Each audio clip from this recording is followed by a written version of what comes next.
श्री गणेशाय नमः। सभी को राधे कृष्णा। आज मैं लेके आई हूँ शनिवार व्रत कथा। शनिवार व्रत कथा सुनने मात्र से ही साढ़े साथी दूर हो जाती है। अगर आपको शनि की कोई किसी बात को लेकर ढैया या साढ़े साथी है तो ये कथा जरूर सुननी चाहिए। इस कथा सुनने मात्र से शनि महाराज का आशीर्वाद बना रहता है। तो चलिए हमारे साथ आप एंड तक इस कथा में जरूर बने रहना। अगर आप हमारे चैनल पर नए आए हो तो जल्दी से हमारे चैनल को सब्सक्राइब कीजिएगा। कथा पसंद आई तो लाइक कीजिएगा और शेयर कीजिएगा। जय शनिदेवा जरूर लिखना। तो एक प्रकार से ये है कथा सुनने से ही आपको किसी की साधना करने की जरूरत नहीं है। ये शनि महाराज की कथा है। आप ध्यान से सुनो। आपके जो भी मन में कष्ट या संकट है, कोई चिंता है, वो दूर हो जाती है शनि महाराज के आशीर्वाद के द्वारा। तो चलिए इस कथा को आप सुनो, एंड तक आप जरूर बने रहना।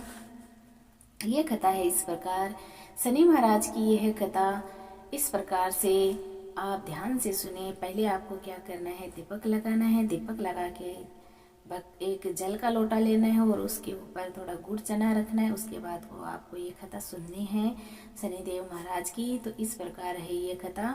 एक बार क्या हुआ था कि सब 9 ग्रहों में आपस में झगड़ा हो गया। किस बात को लेकर झगड़ा हुआ कि आपस में सब के सब कहने लगे मैं बड़ा मैं बड़ा। तो बच्चों की तरह उनमें एक बार झगड़ा हो गया। उस झगड़े को लेकर सभी ग्रह इंद्र के पास गए और अपना प्रश्न इंद्र के सामने रखा कि हम सब में से बड़ा कौन है, आप कृपया करके बतलाओ, क्योंकि आप तो देवताओं के राजा हो, इसीलिए हम आपके पास ये प्रश्न लेकर आए हैं। हम में से बड़ा कौन है, हम में से बड़ा कौन है, जल्दी बताइए। तब शनि देव जी का यह प्रश्न सुनकर इंद्र तो बड़ा घबरा गया। कहने लगा मैं जिसको भी छोटा बतलाऊंगा वही मुझ पर क्रोध करेगा। क्यों ना किसी प्रकार से इस प्रश्न को हम विक्रमादित्य के पास भेज देते हैं। उसने ऐसा सोचकर कहा कि अभी धरती पर विक्रमादित्य सभी के दुखों को दूर करने वाले हैं। आप लोग सब मिलकर विक्रमादित्य के पास जाओ, वो है आपके इस दुख का कारण जरूर ही पता करके आपको उसका सुझाव देंगे। तो सब देव 9 ग्रह चलकर विक्रमादित्य के पास चले गए। विक्रमादित्य के सामने ये प्रश्न रखा था। विक्रमादित्य भी एक बार से डर गए, लेकिन विक्रमादित्य बहुत ही हिम्मत वाले थे। लेकिन विक्रमादित्य ने कहा कि चलो बताता हूँ। विक्रमादित्य ने सोचा कि क्यों ना इन 9 ग्रहों के 9 आसन बनवाए जाए। जिसका आसन सबसे आगे है वही सबसे बड़ा है। तो 9 ग्रहों के 9 आसन बनवाए। जैसे सोना सबसे आगे रखा और लोहा शनिदेव का था, वह सबसे पीछे गया। तो सब ग्रहों को विक्रमादित्य ने कहा कि सब अपने अपने सिंहासनों पर बैठिए। जिसका आसन सबसे आगे है वह सबसे बड़ा है।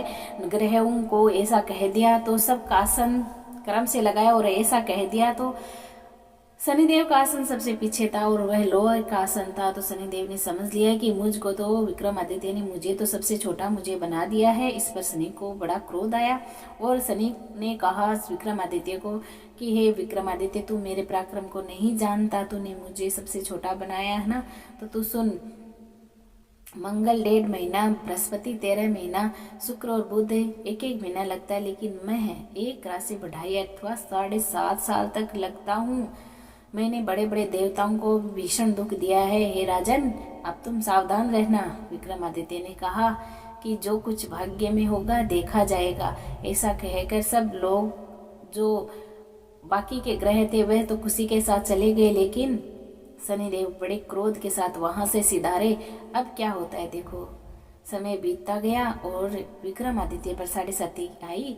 तो विक्रमादित्य शनि महाराज एक घोड़े सौदागर के बन के घोड़ों के साथ आए और राजधानी में ऐसे सुंदर घोड़े लेकर आए। तो उनका मूल्य और घोड़े देखकर विक्रमादित्य चकित रह गए। उस घोड़े को लेकर विक्रमादित्य सवार के लिए चले तो घने जंगल में जाकर घोड़ा अदृश्य हो गया, क्योंकि वह शनिदेव का घोड़ा था। अदृश्य हो गया। शनिदेव महाराज की कृपा से वह अदृश्य हो गया और वह विक्रमादित्य अब वन उजाड़ में जंगल में अकेला भटकता भटकता फिरता है और प्यास लगी तो एक ग्वाल को देखा। ग्वाल ने विक्रमादित्य को प्यास से व्याकुल देकर पानी पिलाया। पानी पिलाने के बाद विक्रमादित्य ने खुश होकर अंगुली में अंगूठी थी, अंगूठी दे सोने की अंगूठी उन्हें दे दी ग्वाल को। अब विक्रमादित्य उज्जैन से एक गांव में गया और वहां पर अपना नाम विक्का बताने लगा। अब अपने गांव में जाकर विक्का नाम बतलाना लगता है। अपना नाम विक्का बतलाया और वहां पर गांव में रहने लगा और एक सेठ की दुकान पर बैठ गया विक्रमादित्य और अपना नाम विक्का बतलाया। तो अब वह सेठ क्या देखता है कि उस दिन सेठ की दुकान पर बिक्री बहुत अधिक हुई विक्रमादित्य के आ जाने से। तो सेठ ने ऐसा समझा कि ये मनुष्य तो बहुत ही भाग्यशाली है, इसीलिए क्यों ना हम इसको घर पर खाना खिलाने के लिए ले जाते हैं। तो घर पर खाना खिलाने के लिए लेके गया और उसने उस पर दया की। तो देखो क्या होता है, शनि महाराज की कुदृष्टि से वह खाना खिलाता है तो वहां पर सेठ की घर में खूंटे पर हार लटका होता है और वह खूंटी खुद ही हार खा जाती है और वह चोरी का आरोप विक्रमादित्य पर लगता है। अब सबने कहा कि विक्का के सिवा कोई इस कमरे में आया ही नहीं, उसे उसी ने चोरी किया है। इस बात को जांचने के लिए फौजदार को बुलाया गया और फौजदार ने कहा यह आदमी तो भला प्रतीत होता है, चोर मालूम नहीं लगता, ये तो चोर है ही नहीं। तो सबने कहा विक्का के सिवा कोई इस कमरे में आया ही नहीं है, तो ऐसे ने ही चोरी किया है। तो अब राजा के सामने लेकर गए। राजा ने कहा कि इसके हाथ पैर काट दिया जाए, इसको चौरंगिया किया जाए। अब विक्रमादित्य के हाथ पैर काट दिए गए, चौरंगे किया गया। अब विक्का को एक तेली अपने घर ले गया और कोले पर बिठा दिया। जुबान से तेली के घर पर वह बैल को हाँकता रहा विक्का। और एक वर्षा ऋतु के समय वह एक गाना गाने लगा। वो शनि की 7:30 समाप्त हो गई। उसको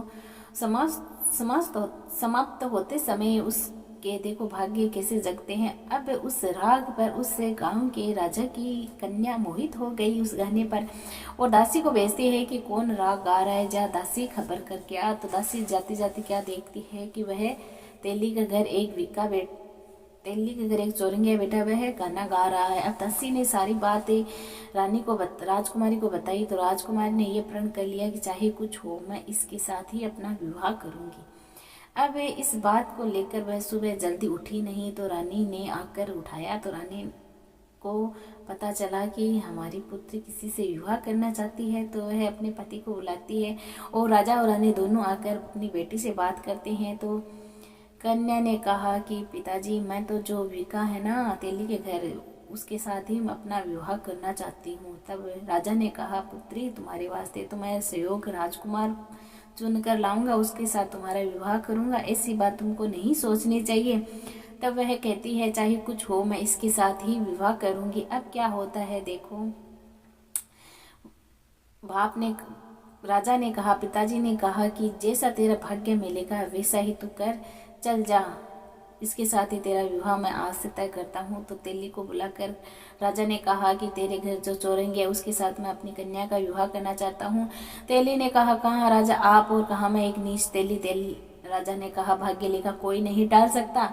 अब वह क्या करता है कि शादी हो जाती है दोनों की और उसी रात शनि महाराज उसके स्वप्न में आते हैं किसके विक्रमादित्य के और कहते हैं कि विक्रमादित्य को कहते हैं विक्का बतलाओ कि तुमने मुझको छोटा बनाकर तुमने कितना दुख उठाया। अब तो वह विक्रमादित्य शनि महाराज के पैर पकड़ लेते हैं और कहते हैं शनि महाराज मुझसे बड़ी भारी भूल हो गई, आप मुझे क्षमा कर दीजिए, आप सबसे बड़े हैं और जैसा दुख आपने मुझे सौंपा है ऐसा और किसी को न देइए, मेरी एक विनती स्वीकार करें।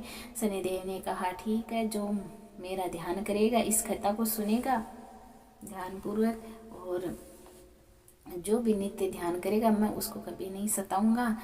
तो शनि देव ने विक्का के हाथ पैर लौटा दिए। अब क्या होता है कि सुबह जैसे ही राजकुमारी ने हाथ पांव से सलामत विक्का के देखे तो आश्चर्य को प्राप्त हुई। उसने विक्रमादित्य ने इस राजकुमारी को सारी बात बताई। तो वह सुबह उठकर अपनी सहेलियों से सारी बात बताती है। सहेलियों ने बहुत बधाई दी कि राजकुमारी आपकी मनोकामना भगवान ने पूर्ण कर दी है।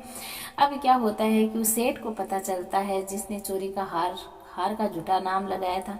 तो वह आकर विक्रमादित्य के पैर में गिरकर माफी मांगता है। तो विक्रमादित्य कहते हैं कि मुझ पर शनि का कोप था, इसी कारण मुझको यह भारी दुख प्राप्त हुआ, इसमें तुम्हारा कोई दोष नहीं है। तब सेठ ने कहा आप मेरे घर जाकर भोजन करोगे तभी मैं इस अपराध को ऐसा समझूंगा कि आपने मुझे क्षमा कर दिया। तब विक्रमादित्य ने कहा ठीक है, जैसी आपकी मर्जी। तो वह घर ले जाकर खाना खुआता है और कहता है कि मेरे श्री कंवर नाम की एक कन्या है, उसका पाणी ग्रहण आप कीजिए। अब विक्रमादित्य उसका भी पाणी ग्रहण कर लिया उस राजकुमारी का। पहले तो ऐसे 2-3 क्या अनगिनती शादी हो जाती थी। तो विक्रमादित्य दोनों राजकुमारियों को लेकर कहा कि हमारी उज्जैन जाने की इच्छा है। तो वहाँ के घोड़े, हाथी, दहेज में बहुत सारा धन प्राप्त लेकर वह उज्जैन की तरफ आते हैं। और उज्जैन में आते ही सबको समाचार प्राप्त होते ही सब राजा के आने की खुशी में बहुत सारे दीपमाला की और गाजे बाजे से उनका स्वागत किया। और शनि महाराज की कृपा से सब कुछ अच्छा हुआ और राज्य में आकर सब में ऐसा अनाउंसमेंट कर दिया कि शनि देवता सब में से बड़े हैं, इसीलिए इनकी पूजा की जाए। सब ग्रहों में शनि देव बड़े हैं ऐसा कहा। और नित्य ही फिर उस गांव में शनि देव की पूजा होने लगी। सब संसार में शनि देव की पूजा होने लगी। तो विक्रमादित्य के जैसे कष्ट दूर किए शनि महाराज ने, वैसे सबके दूर करे। और जैसा दुख विक्रमादित्य को दिया, बेशक हम किसी को शनिदेव महाराज अपना ये दुख किसी को ना दे। तो हे शनि महाराज अपना आशीर्वाद हम सब पे बनाए रखना, हमारे सब्सक्राइबर पर भी और हमारे व्यूवर्स पर भी, सब पर, हम पर भी, हम सभी पर अपना आशीर्वाद बनाए रखना। और हम पे टेढ़ी दृष्टि मत, सीधी दृष्टि मत डालना, टेढ़ी दृष्टि डालना, अपना आशीर्वाद का हाथ बनाए रखना। जय शनिदेव, जय शनिदेव। आज के लिए इतना ही, यहीं पे कथा समाप्त करते हैं। कोई गलती हुई हो तो हमें माफ़ करना और कमेंट में जरूर बताना कोई गलती के बारे में। तो फिर मिलते हैं दूसरे वीडियो में, तब तक के लिए राधे कृष्ण।